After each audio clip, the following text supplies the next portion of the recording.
Oh man, I remember when I used to Cheers to the not drinks. trade glasses of wine for prostitutes back after Nam. After Nam. Yeah, I know you're right. People were giving me wine to prostitute me out. I thought you were spending the wine on prostitutes. If I give you a glass of Carlos Rossi, will you fuck me in the bathroom? There we go. For sure. Oh, so is that the...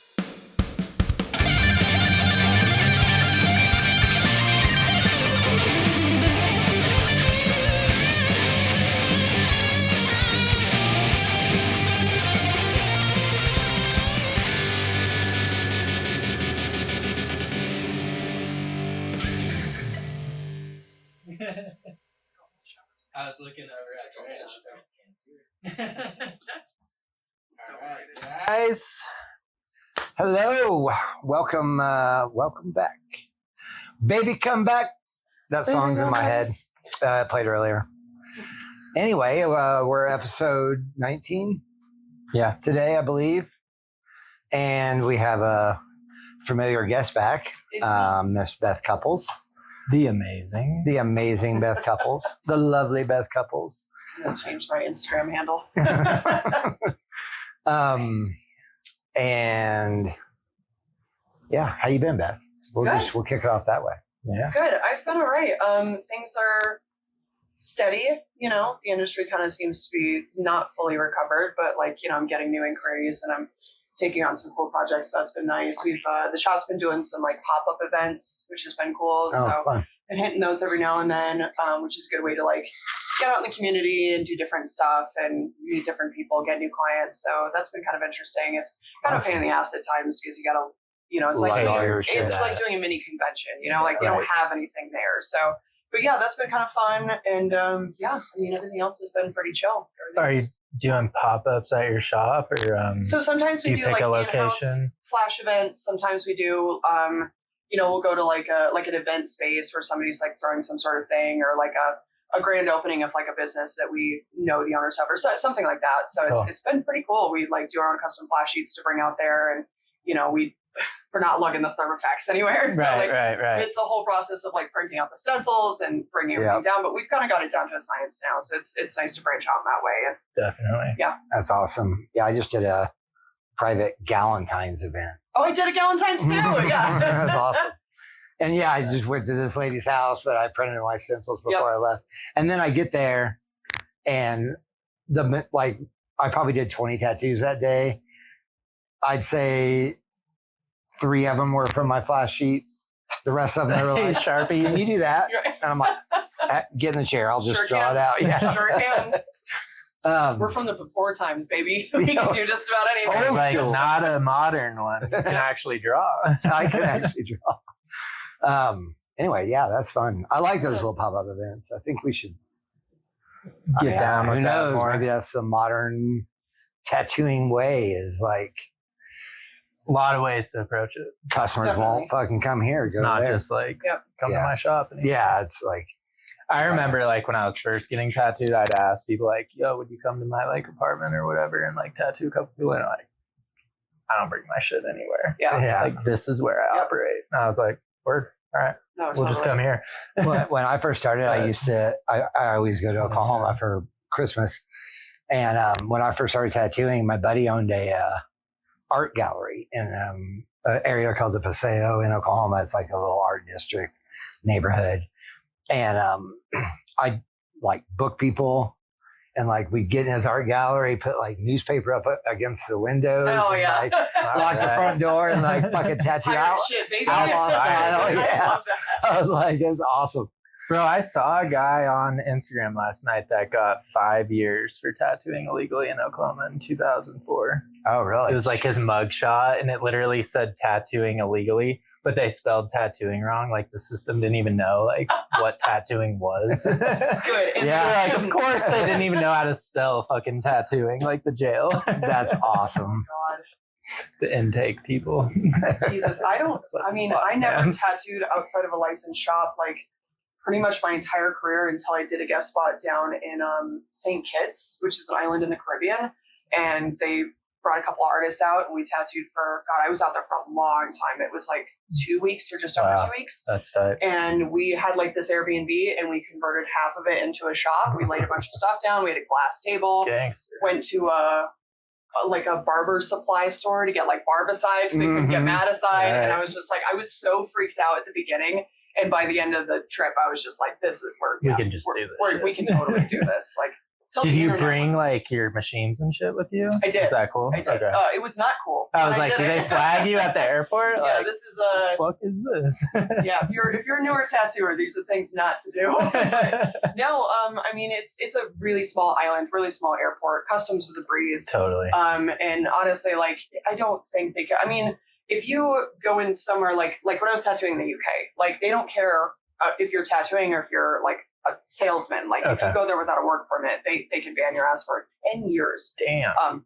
Just to travel there. Just to travel and work without a permit. So, but going down there, I mean, I had a buddy that did it before and he's like, it's super low key, just, pack a little bit of stuff and, anything else you can ship to, you have buddies out there. Interesting. So cool. we kind of played it safe, but like, I mean, I was definitely leading the charge on making sure it was absolutely as clean as we could possibly get it. Because I was terrified, you know. And then, one day the internet went out on the whole island, which happens frequently. And speaking of freehanding things, I had a realistic wolf portrait to do that day, and I freehanded it, and it came out pretty good. Yeah, the whole time I'm trying to convince this 19-year-old girl that I do this all the time. I know what a wolf looks like. It's not a big deal. And I'll have to find that picture somewhere because it was a crazy time. That's hilarious. You're like, does anyone own a husky? And you have a picture on your phone of your dog or something? Right. Close enough. Close enough. That's fuck. No reference. You're like, relax. My mother is part wolf. I know, exactly. I remember how creatures, man. Tattoos are adaptable creatures. Hell yeah. We will figure it out. You gotta honestly. be. You gotta be. Speaking of, like, did Dray talk to you about what we No, I like to leave it a surprise. Oh, all right. I think that's our. Speaking I think of that's our adaptation, best. though. Yeah. Go off the cuff. I think that's Beth. We wanted to talk about like Nexus and like corporate companies buying Kingpin, Bishop. Oh, that just happened with Eternal, didn't it? Mm-hmm. Yeah, Which we just found out Bishop and Eternal got bought in 2019 by them. I was like, yo, this is like just getting on our radar as a whole. No, I just saw some stuff and got texts from other tattooer and DMs and little, reels and shit sent to me. And I was like, what? I mean, we knew it was going to happen, but I didn't expect it. And now to hear that was what, Jesus. 20. Well, and they started, which is they acquired their other companies in like 2015 Kingpin, and 16, Kingpin and Tatzel. I think Inkies was on the first wave of acquisitions. Yeah. Acquisition. Thank you. So this is a execution. Yeah, there you go. That's right. Big company, Nexus Brand Corporation. If you don't know, they do pet supplies, tattoo supply now, and beauty products. So just lump it all together. Random. I thought there was irony. Get dog food. Like we're not supposed to have dogs in the tattoo shop, but they're making dog food. You're getting your shit from the dog food place. Yeah. Oh my God. The hell. So just what are your thoughts on?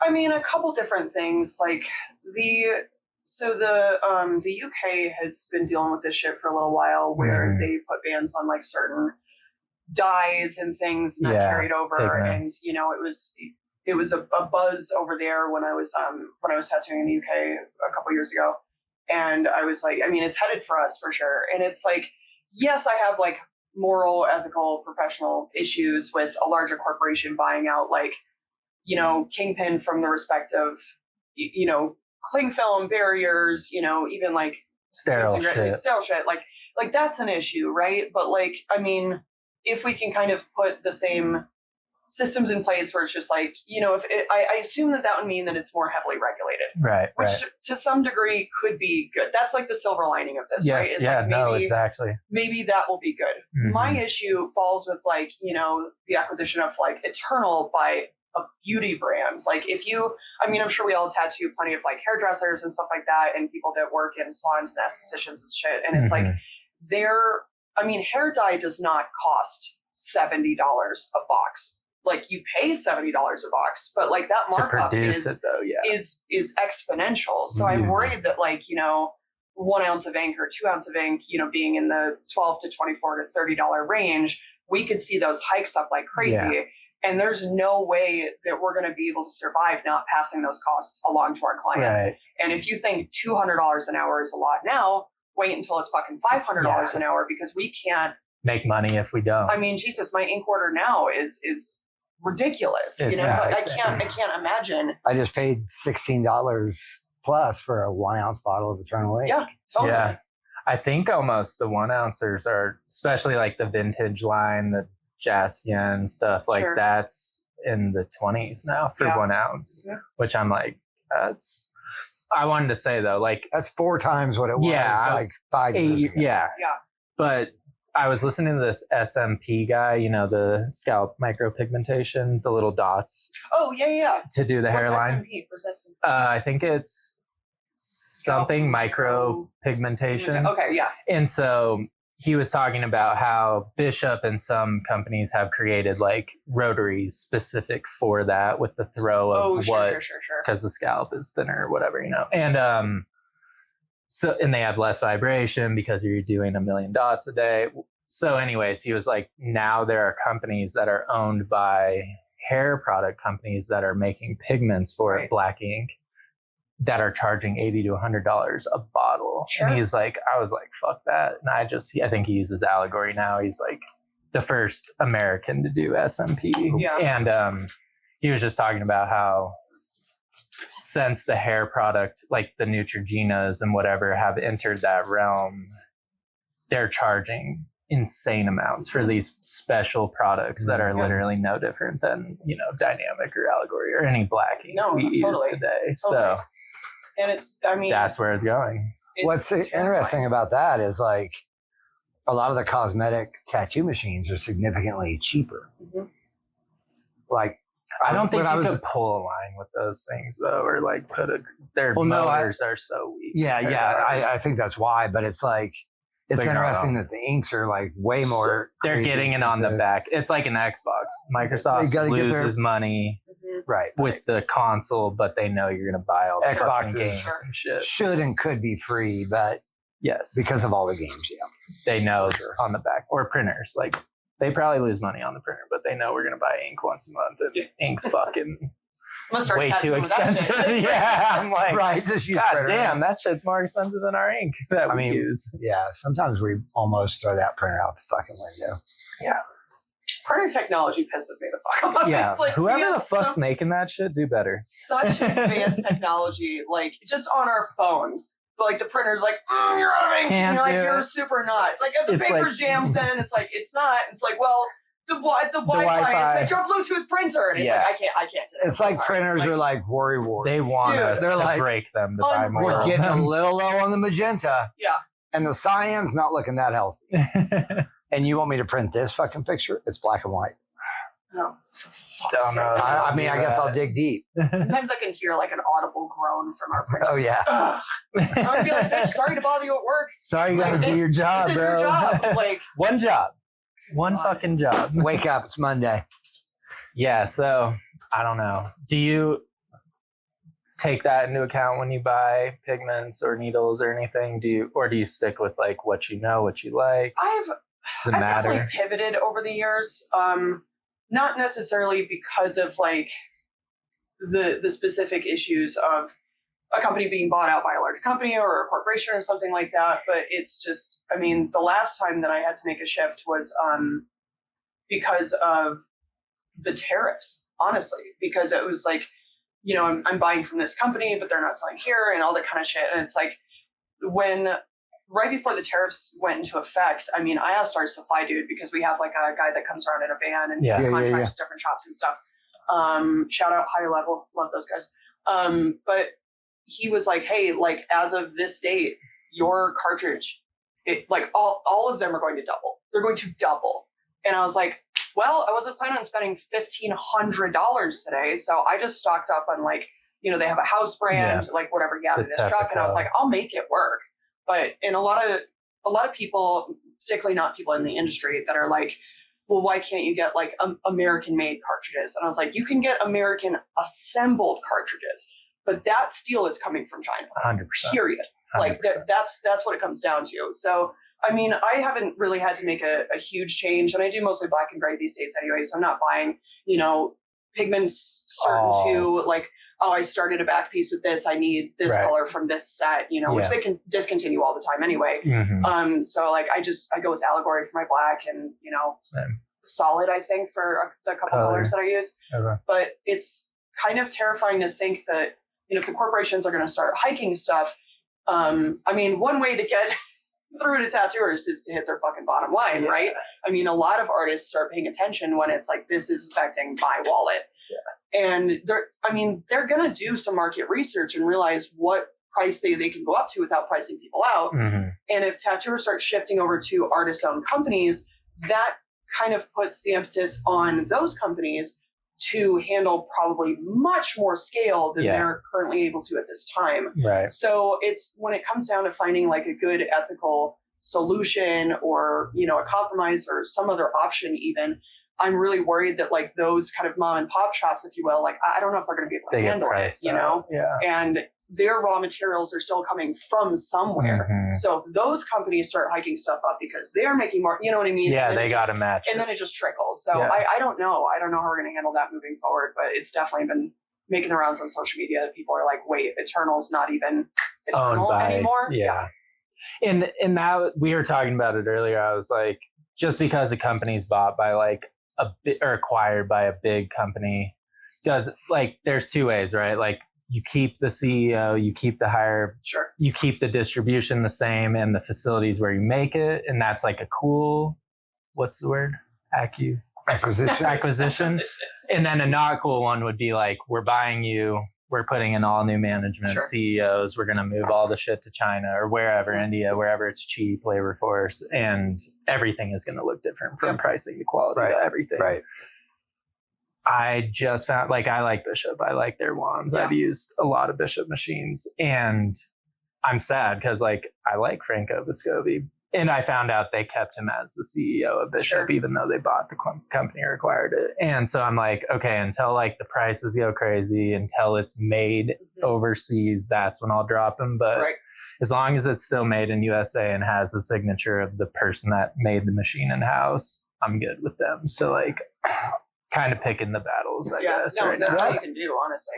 That actually brings up a question, like, but Eternal. A few years ago, Bishop started making their wand machines, and they were very specific for like a color packer, a gray wash, a liner, and everything you ever see online with, whether it's tattoo artists on Instagram or it's actually straight from Bishop, they're like, don't try to cross-pollinate. Don't try to buy a one size fits all. Right. These are all very specific. Yeah. If you try to do delicate black and gray realism with our liner, you're going to fuck it up. You're going to fuck it up. Sure. And so like, and one of the things like over the years, right? Like we all used to set up 2 or 3 tattoo machines every time we do a tattoo because you had your coils. Yeah. One hit harder, blah, blah, blah. But then like when the wands and the cartridge kind of came out, it was kind of a, you could figure it out. You could just by adjusting your voltage or maybe the throw a little bit, but like one machine did do everything good enough. And then Bishop came in with like, let's bring it back. Yeah. And when I first saw that, because a few years ago when I bought my first wand, I was a Bishop guy. Like I've had the V5s, I've had the Michelangelo. I love that company. And then I started looking at the wands and I was like, Jesus, I'm going to be like $3,000 into like, if I want to be able to do everything, which I do. Right. And so then I went with Cheyenne. But like, I wonder if that wasn't some influence from that company acquiring them for like, let's an interesting throw that bottom dollar up. And not only do the machines not do everything, they're specific. They're two times more expensive than their old Bishop lineup, and at least 30% more expensive than like a Cheyenne or anything else. Don't ask me what I'm running right now. I was just gonna ask, what are you running? So what was I using before? I don't even remember. it's the same way that I think about cars, and it's like such an unpopular opinion in the tattoo industry. I've noticed over the years, pretty much getting shit on anytime I talk about this. But like, I don't care what's under the hood. I want you to get me from here to here. I'll change your oil every 3 months. That's how I like my cars. That's how I like my fucking machines. Like, I'm not out there being like, oh, this one does this thing. And that's like, I was at a convention, this is probably a year, maybe a year and a half ago. And my machine shit the bed mid-tattoo. Just done. And I was like, hey, buddy, I was like, I got to run to the bathroom real quick. You want to walk around a little bit, get some water, go smoke a cigarette. Give me like 10, 15 minutes. It's a big convention hall. And he's like, oh, yeah, no problem. So I wrapped him up. And luckily I was at a convention and not literally anywhere else. Right. In that island. But I just walked up to Peak Needles and I was like, I got $400. Give and me I need a machine. And they had one for $350. I didn't even know Peak Needles made a machine. Yeah. And that thing fucking rips. Yeah. Like, and I don't fuck with it ever, And do you care about like the stroke at all? Like a 3.4 versus a 4.2? Check my portfolio to make sure I'm not an absolute hack. But no, like I don't really I don't mess with the throat too much. Like it's all hand pressure for me. And I think that you comes can from feel learning on coils. Yeah. Where like they're completely different animals. But like, yeah, like I'll pull it back or go a little harder or the skin's a little different or something like that. And if I want lighter or smoother grays, I fucking pour out more gray wash. Like that's how I've always been. Like, because I'm not self-taught in a way that I didn't get an apprenticeship, but like my mentors, over the years, like weren't teaching me the technical skills that I needed. So I just picked up some bad habits, tweaked them until they fit. And that's kind of what I do. So when this one dies, I'll go buy another fucking $300 machine. I don't care. I hear you. And the thing is, like, if I could tell a market difference, I would not have this stance. I would be like, oh no, this is the one. Because I've had the Cheyennes, I've had the Bishops, I've had all that kind of shit. And yeah, I was spending thousands of dollars, and then for the motor to burn out one day, or for the one time my RCA cord pulled the entire mechanism out of the fucking thing. Like just breaking down my machine. Apparently it had just loosened up and I went, ripped its guts out and was like, okay, that was $1,000 machine. So I was like, all right, like I'm just getting the cheapest thing that works and it takes me, a few days to get used to it and then we're back off to the races. So I hear you. We used to have a guy that drove around in a van at Junkyard. He wasn't with anybody, and I don't think he still does it. Half the shit I was like, I'm pretty sure you stole that. But like, off a truck. Yeah, that was my first actual rotary machine. Was a Bishop knockoff that I bought off that truck for like $75. Mm-hmm. And I bought it. I was like, I'm just trying out like rotaries, right? Yeah. And then I liked it, and I was like, okay, I think I'm gonna buy an actual Bishop because they were affordable. Like the V5, they were like $400 for the. If you bought it on the Memorial Day or Labor Day sale, you got her for $350. And like, chill. So I did that, and I bought one that was a liner because the fake one that I bought was a little softer. So I was like, this is a better like shader color packer even, and it outlasted both of my actual Bishops that I had bought, like by like years. Yep. The motor did anyway. Like I bought two Bishops, not at the same time, but like in sequence, like Memorial Day, Labor Day kind of thing. Within 6 months of buying that knockoff, and I had to replace both the Bishop motors within like. That thing still ran for like another 2 years after I had bought new motors for them. Back to the car analogy, you got that little beer, she's paid off, chugging along. Like the goal is to get to the spot, not how many fucking rear view cameras do I have. What tattoo machine do you use? It's an '89 Honda Accord. No, 100%. 150,000 miles on this bad boy. I like efficient. It runs great. I'm halfway in between on this. I kind of like geek out on specs. And it's only because I bought the Cheyenne Sol Nova, so it's like a 3.5 throw. It's kind of a one size fits all. It can gray wash, it can pack, that's what Dray uses. And you can do pretty much anything with it. But then I started doing like back pieces where I needed to push like a 14 round shader, 8-inch lines or more, and a lot of them. And I'm like, this is just taking too long. Yeah. And I'm really used to like, again, like you guys learned on a coil, had a fucking bulldozer of a coil that could push a 30 gauge and just fucking go.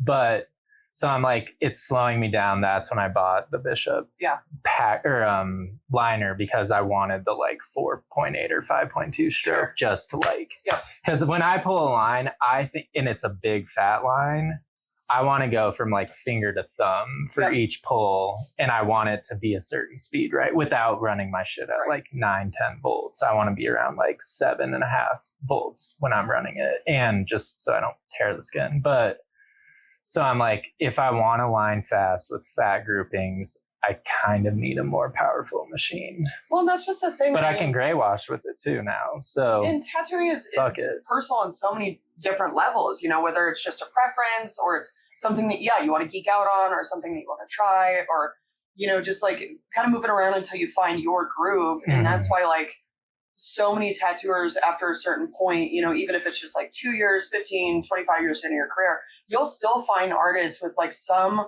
archaic little trick that they learned that just makes works for them, and you can pry it out of their cold, dead, fucking gloved fingers because like we're not letting go of it. Right. Like I refuse to tattoo without a foot pedal, even though I have a rotary, and everybody's using wireless, you know, battery pack, whatever machines. I like the little tappy, and I don't like running continuous for a million different reasons. I don't know why anybody.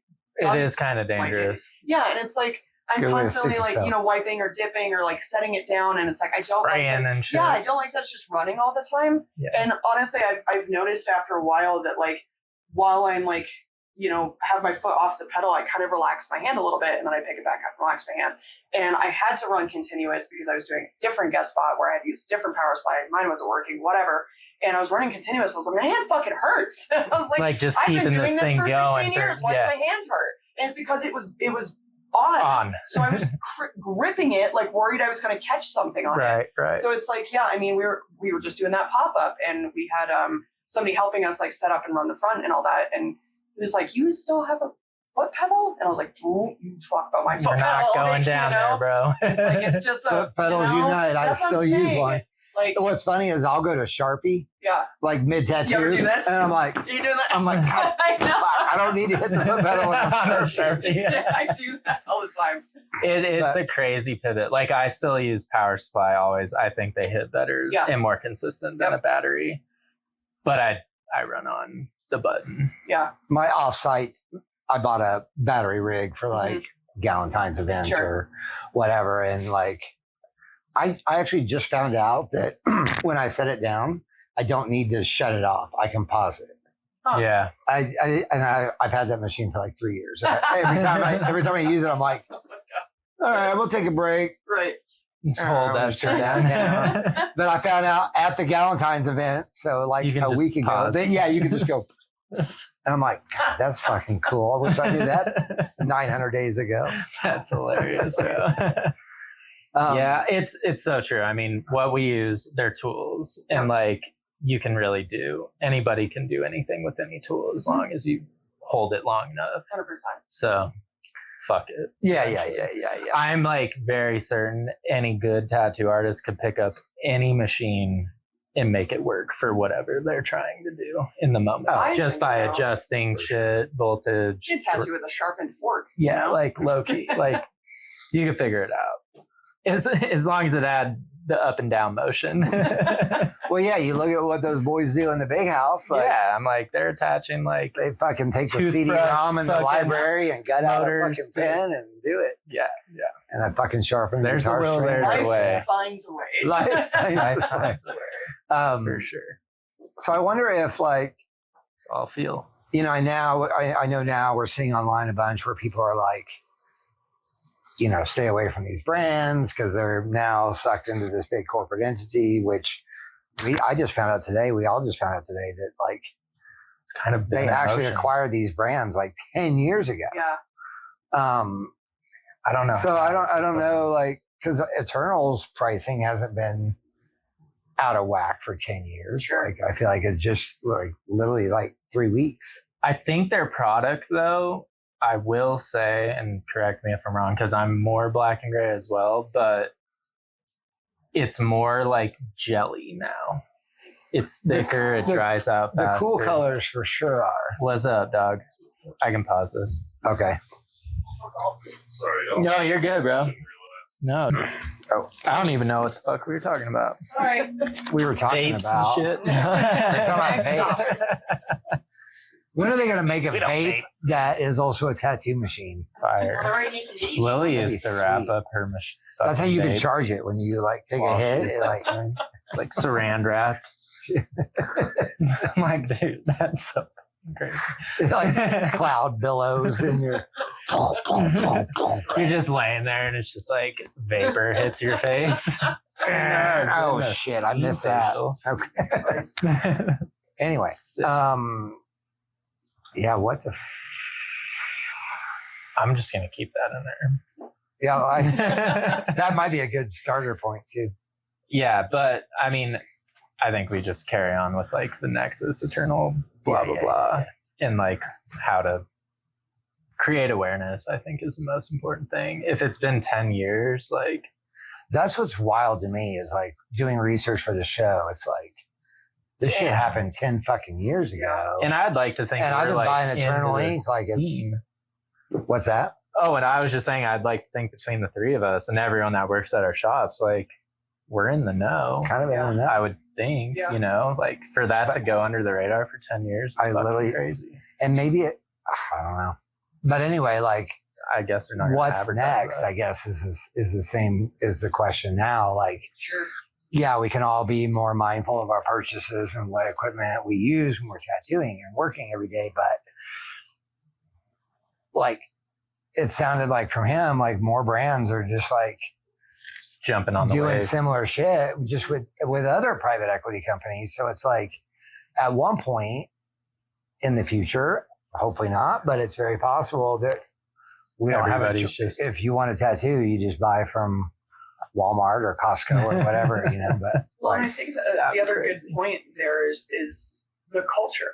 You know, absolutely. Like, sure. I mean, maybe they don't hike the prices enough for us to really care, or you know, the quality doesn't take a huge dive or something like that. But I mean, yeah, I don't love buying things from. I already have to buy so many things from corporations. You know, like that. This seems like definitely one of the things that I would love to have as a holdout, to be like, no, like I want like my supplies, my professional supplies to come from and benefit other tattooers. Yeah, you know, I'm currently boycotting corporations. Yeah, and I don't want that to bleed into my work world. You know? Where you have to spend, let's say, minimum 20 grand a year on supplies. That I would love to put 20 grand into solid state, higher level. Any of these 100%. Guys that are like, you know, local, running their little operation, and they're like 4 tattooers, by tattooer kind of thing. So yeah, and I'm not gonna switch back to like running coils every day. Like I know some artists love them, but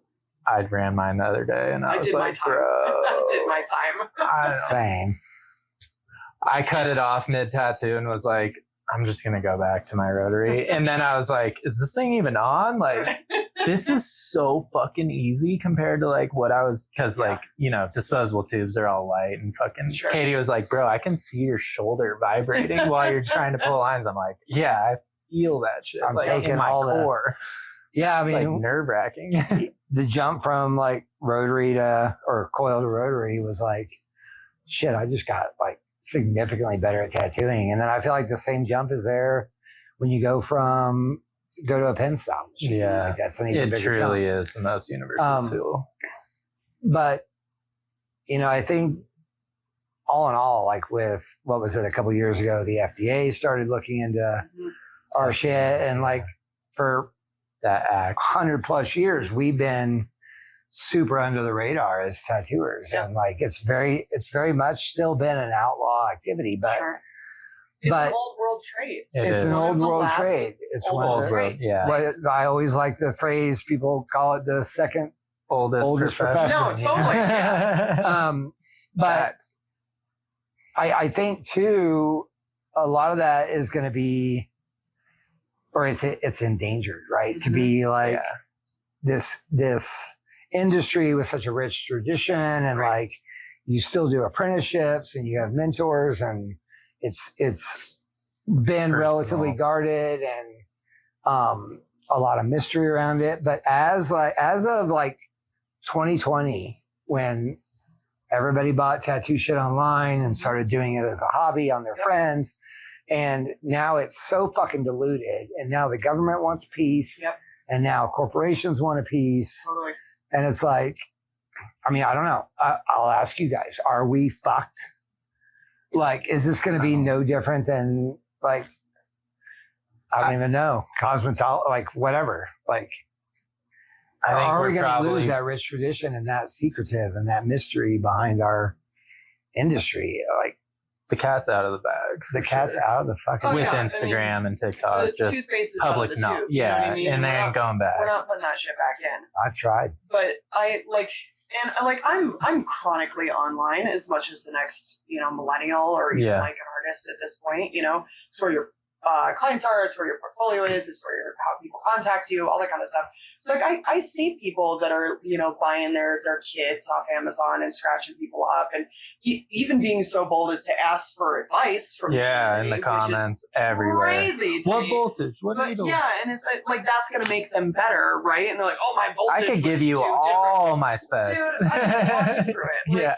But it's, I think that we've, tattooing has gone through so many different renaissance periods, if you will. This is not tattooing from 10 years ago. It's not the same as 50. It's not the same as 100, right? So it's like, people will still appreciate art in the ways that people have appreciated it. It's just, it's going to shift. Last time we talked about AI and like the impact that's going to have, right? Yeah. But it's like our clients, our core clients, I truly believe will see the value in seeking out somebody who has a nice clean shop, or buys top end supplies, or draws their own shit. There's always going to be somebody trying to undercut us. Yeah. But those, I firmly believe this: if somebody can steal your client, that was not your client to I begin with. agree with that Fucking period. wholeheartedly. So if you're worried about the next scratcher in the apartment building next door, that's not your clientele, and neither should be. You know what I mean? Yeah. So No, I think there's someone for everyone kind of deal. And it's like that's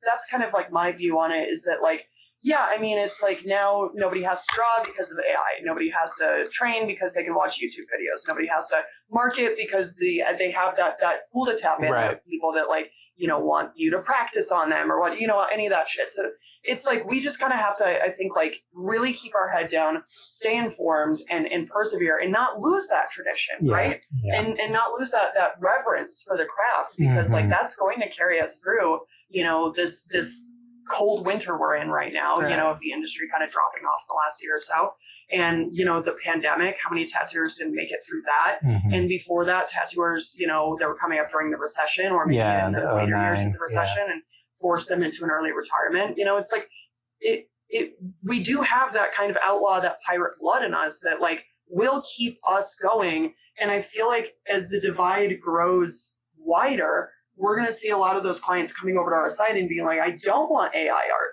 I don't want some scratcher to do it for half price. I don't want that kind of stuff. And it's like, that's what we need to be focusing on, is not the people who are even giving the tattoos, but how we can educate those clients to be like, you don't want that shit. It's not, oh, my buddy did it, it's good enough. It was free, it was cheap, it was practice. Any of that shit. It's like those are not my clients, 100%. That's the way that I look at it. I love it. I love that perspective. Yeah, I agree. I agree 100%. I think one of the things you said just now too, where they bought their stuff on Amazon and they're scratching out people, and that's the real danger with these companies is they are throwing shit on Amazon. Sure. You can now get an Eternal Ink on Amazon. Yep. You can now get certain machines high end. I remember when I first started tattooing, before I actually got into a shop, it was I could get fucking Mom's ink and maybe Starbright. I could get whatever whatever machine. Yeah. Star's got the great white and yellow. Right. Or whatever tattoo machine or power supply I could buy at fucking Davian's. Sure.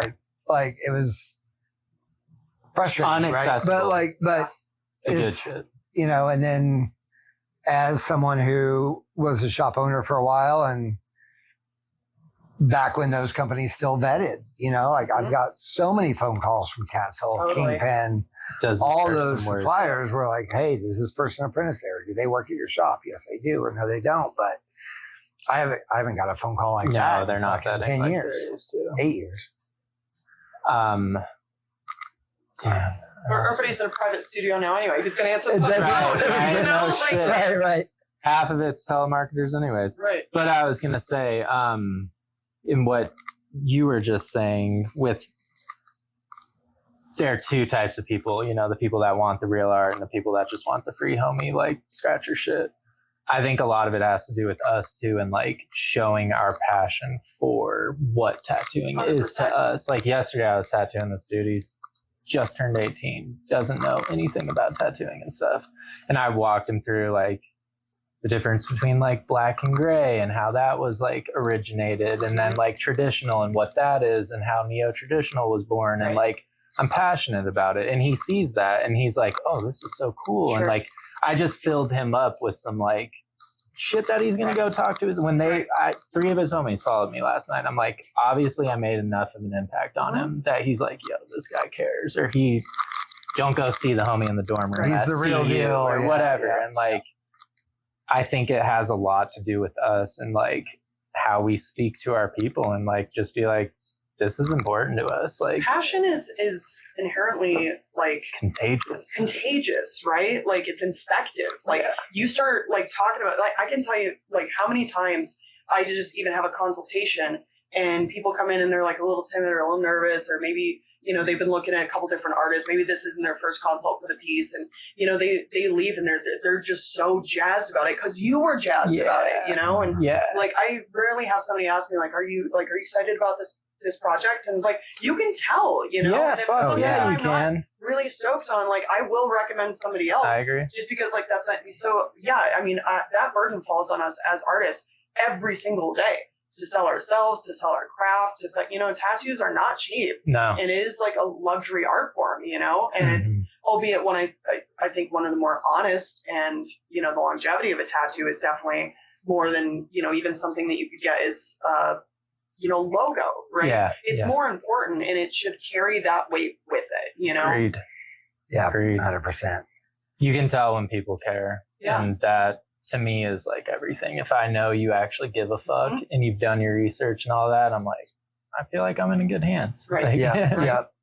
Well, that's one of my favorite parts about this industry is like just crazy, crazy, awesome stories from, the 20s, 30s, 40s, 50s, all And so on. moving forward, right? Like, it's just like, oh man, that guy's a shit show, but like, it's a great story or whatever. Like, I don't know. I just don't know a lot of things that have that sort of like rich tradition with these wild, like it's got a charm to it, Exactly. It really does. Oh It's yeah. just- It's a little bit of magic. yeah, And 100%. I'm sure you've heard it, like people in the generation that have been tattooing 30 plus years, they always say like, we stand on the shoulders of giants. Like put in more than you think you can just because you owe it to the people before you who really like, we don't know what it's like tattoo in the 40s. Like you're an outcast, shunned by society, working illegally, risking jail time, risking losing your family, all these things, your shop, your home, your business, everything. Like, I feel like I owe it to those people a little bit to like take this really seriously and educate and like learn about those eras and leave it better than you found it. Yeah. Like that's important. I don't think tattooing should be like taken lightly. And if you want to get tattooed by someone in their apartment with an Amazon kit, by all means, go for it. We But do like, cover-ups. yeah, exactly. I'm like more money in business for the people that are really taking this seriously at that. And it's only a 20% upcharge if you need a cover up. Right. But yeah, dude, I mean, I'm going to try a little harder to see where some of these products are made and just like play the part as much as I can without being annoying online about it. I'm not going to crucify someone for using inkies or whatever. Like, fuck it, do you, bro? But that's what we need. We need numbers if we're going to make a difference. Did you see, this is a random question, that whole FDA thing, that act that tried to get put in place last term, was on the heels of Europe switching all their shit and having to get new pigments. Did you see any artists like having the old pigments in the back and the new pigments for like the health inspectors displayed in the front window? Because I heard they were kind of doing some like hide the tray in the back. I heard they were doing that. It was still in the UK specifically. relatively new. People trying to transition into what does that look like, because they weren't, banning it like brand by brand or company by company. It was like a specific like pigment. Okay. You know what I mean? An ingredient in there. And they had to figure out which inks and stuff. So it was like, from what I understood, relatively difficult to enforce at the beginning. And I'm sure people are just like, this is the drawer that we don't talk about, but for the most part, it was not motivated by any real health concern. It was to push it in the way of those bigger companies, of those beauty brands and stuff like that, where it's just like it suddenly dye blue 26 is not, magically poisonous, and I'm sure they had some either science or even pseudoscience to back it up. But a lot of people were like, no, this is so they can force like, hey, these specific brands don't have that. Those brands were owned by large corporations. So you don't need a tinfoil hat to kind of connect those dots and figure out that like that's what it was driven by. And I mean, as tattooers, we know like even when the health department comes through here, it's like ink doesn't actually expire. Right. But, like they have to put an expiration date on it. So like a lot of people are just, tattooers and clients alike are kind of sometimes misinformed as like what is safe and what's not. I can't tell you how many times I've seen a really shitty shop pass a health inspection and a really awesome shop get dinged on the dumbest shit, you know? And it's like, you guys don't even know what you're looking for. And talking about like, oh, this place also sells dog food and, mascara. It's kind of the same thing with our health department, at least in Colorado and Denver County, especially. Like their unit is like, they check out dispensaries. The health department also like does restaurants and shit like that. So like barbershops, right? They don't even really know what they're not looking a for professional. Most of the time. So like again, the burden falls on us as the artists to make sure that like this is clean, this is sanitized, this is good, this is whatever, But it's like sometimes I just see some of those rules and I'm like, these are not the regulations that we need in place. I mean, we got dinged not even half a point, but a full point one time because one of our paper towel dispensers had run out of paper towels. Junkyard got dinged for the same thing. A full point. And it was like, by a sink we don't even use, And I was just like, do you want to see like that doesn't matter, bro. I mean? It's like, I'll go fill it up right now, I guess. And it's like those things where it's just like somebody's just on a checklist. And it's like, I mean, I think we could use reform in all areas of that kind of stuff. Because if you're a shop operating with those universal precautions and with all those things in place anyway, like it would be really nice to see those people be like, hey, like, can I walk you through, like, take it to the health department and be like, these are the things you should actually be looking at, Not like, do I have a lot number from an ink I used 2 years ago on a piece of consent form that, you know what I mean? It's just like, it seems really trivial, but I mean, that's another way that we can step up and be like, I'm not worried about my shop. Like, come in here and toss the whole place. Right. Like, we're doing things the right way. And then I think if we kind of put that stuff into place as well, those scratcher shops would start shitting their pants a little bit, and maybe actually start getting them knocked off the map, Because like at best you're getting a shitty tattoo. At worst you're going to the hospital. Right. Period. One thing I'd bring up to them is like, you walk around our shop, you check our water temperature, paper towels, soap dispensers, all that shit. Sure, that's cool. But like, I've never seen someone grab a Q-tip and like put it in the machine. Right, that's what I'm talking about. I'm like, if there's like ink on your Q-tip, that's worth points. Yep. Like, I don't want to get tattooed by somebody that doesn't clean. We don't have autoclaves. Right. Most shops nowadays don't do that. We're all on disposable shit, cartridges, pens. Yep. Run a little swab in there. Sure. Like, to me, that is like solely the most important thing is your machine getting wrapped and cleaned properly. That's all I really, and your ink stored properly. Like, to your point, that's really all that. When I applied for the big red flag health inspection, opening up this shop, she was mostly concerned with the verbiage in the release form. Yeah. Like, I basically sent her mildly amended version of the health form From I had Boulder. at Junkyard. Sure. And yeah, she sent me back with like all these red, this has to say this can't say that, this has to say this. And then when she actually came in here and do our pre-opening checklist, to Josh's point earlier, all she gave a fuck about was that our water got hot. That was like That's the main. literally And all then she she's cared. like, I probably won't see you for 2 years because there are more tattoo shops popping up than restaurants right now. And Right. like, I don't have time to like, and she was like, you guys have all been doing this for a while. So like, pretty much good to go. Yeah. And I'm we'll be 2 years I mean, open. and- I trust us, but Right. Yeah, do I trust? dude. I mean, we'll be open in 2 years. We're all in pretty July. sober compared to a lot of tattooers that don't give a fuck. Don't You give a know? shit. And yeah, no disrespect to them, but you know. Outside of our pre-opening checklist, she's not been back. We'll be open 2 years in fucking July. It's crazy. And we saw her once. Actually, I got an email from them the other day.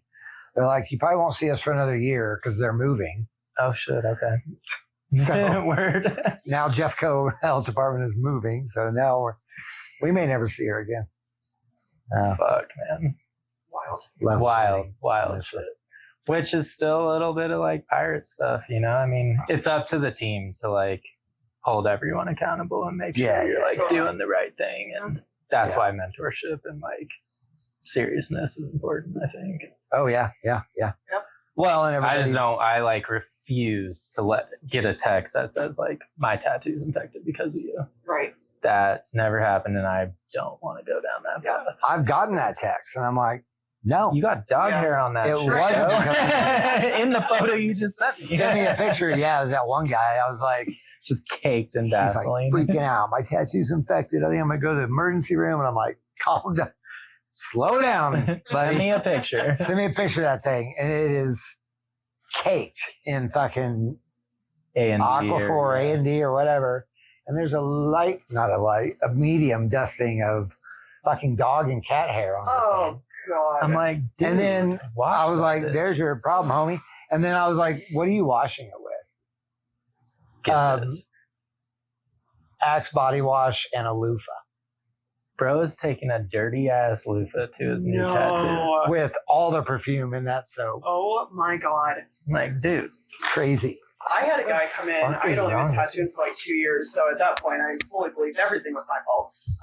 And a good portion. of it was. Sometimes in the beginning, yeah. Let's not get crazy. we overwork Um, shit. But yeah, this guy came in and I had done this like stained glass style tattoo. And there was a ton of color in it, but like I was pretty confident in the way that I packed it. None of it looked overworked. And he came back in for a touch up, and there were just like big chunks of it missing, just like big white spots. And I'm like racking my brain, and I'm looking, and I'm like, it's not. I'm going down the list. I'm like, it's not all the blues. It's not all the reds. It's not, you know what I mean? Right. And then I'm like, it's not even in the areas where like the glass like came together. So I'm like, hey, it's not like, you know, it's not a barb's needle. It's not, Right. and I was just like, man, and I'm like, and not even thinking to ask him because he was mad. And I was like, listen, touch-ups are free. Like, this will be an easy fix, blah, blah. And he's like, well, I just don't know why it was such a rough heal. And got so itchy and blah, blah, blah, blah. And he said itchy. And I was like, what are were you putting on doing that? when it got itchy? And he's like, it was so bad. You know, I was just like, I couldn't, you know, I was trying not to scratch and stuff. He's like, so I was just taking my pocket knife Whoa, and just son. you know what I mean, to help it peel. And I was like, you took a pocket knife to it? And like my coworker overheard and was like this, Yo, listen to this and I was like, motherfucker. cool, your touch-up's no longer free. But I was just like, I Go know get I- checked for a staph infection, bro. Yeah, like, and I was what like, the a fuck Right are pocket you now. knife? Like, Jesus. what dog? are you talking about? Yeah, no, this is my fault for sure. Yeah, like, Oh my God. thank you for further explaining why this tattoo is fucked, Yeah. because that's insane. That'd be a good episode. Wild healing stories. Dude, some people. Because there's I some tattooed crazy this kid shit. on his fucking birthday. Got a big black and gray piece, like the eye with the staircase and the clock numbers. Sure. You know that tattoo. You But, stole my design? yeah, right? No. You stole my design. No. That one. Fuck, we all stole I Frank's goes design. I to the- stole it from the first page of Google Images. Yeah. Dude went to the strip club. He's in there, Hell you know, when the yeah. people do the money thing with the stack on the arm. he was doing that, and then I see pictures of like 2 strippers like holding him, and I was like, then he's coming at me like, dude, my tattoo's infected. I had to go to the hospital. I'm on antibiotics now. I'm like, oh fuck, that's all gonna fall out, whatever. And I'm like, what'd you do last night? And then I like look at his story, and I was just like, bro, People what? stay telling on themselves. Like, how Even the say fuck? that, Yeah, like, I like don't make other people's business my business, but if I don't know a client, I'll like follow them for the first month when they like come see me. Because I'm like, I'm gonna watch your stories and see how you like. Because I'm not doing free touch. Yeah, what are you doing same. on the beach? I'm like, if I see you in Moab in a river or fucking down in Miami, I'm like, that free fucking touch up we talked about ain't fucking happening, bro. His like, new reel, he's like, yeah, like fuck you, bro. We That had was crazy. we had an artist at the old shop, and he tattooed this chick, and it was like flowers on her like line. hips and stuff like that, and like all around here. And she came back later and was like, her shit was infected, and he took that like it was Derek, Yeah.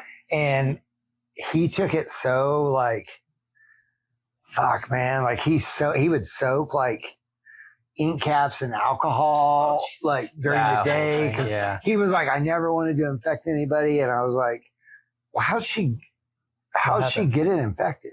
And then he like texted her and did a little digging. She was a stripper. She went to work that night. Oh, woof. That's a hard spot. And people were just shoving dollar bills right on top of that fresh tatty. Bro. And there's your answer. And he still soaked everything in alcohol. But I was like, dude, that's not your fault. You gotta throw that whole hip away. Yeah, You can't dude, even- that's you gotta get you're it. broken. That's- Crazy, You gotta get a new stomach, bro. You got to know everything. Do they make those? Damn, bro. People are fucking crazy. Love you, bro. Sometimes. But anyway. Well, I think that about wraps it up. Yeah. So Listen to your artists. listen to Heal your artist. properly. Heal properly. And if you're a tattoo artist, educate yourself on what you're buying, what you're using. And let's just try to keep this industry like Somewhat the way ours. it is. And for the comments, anything surrounding whatever we talked about today is awesome. We'll always get back to you on that. And Thank you for coming. Thanks for having me back. Of course. Beth, Of thanks for course. coming back. Anytime. Always a pleasure. And thank you guys for viewing. Like, subscribe, share, follow. And go to the strip club, but after your tattoo is healed. After it's healed. After. Or wear Santa Yeah. Band. Tattooers local titty bar. Definitely. Yeah. Definitely We're no support the stranger. local strippers. Definitely. But Support after your local tattoos. shippers. All right, guys. All right. Thanks, Thank guys. Love you.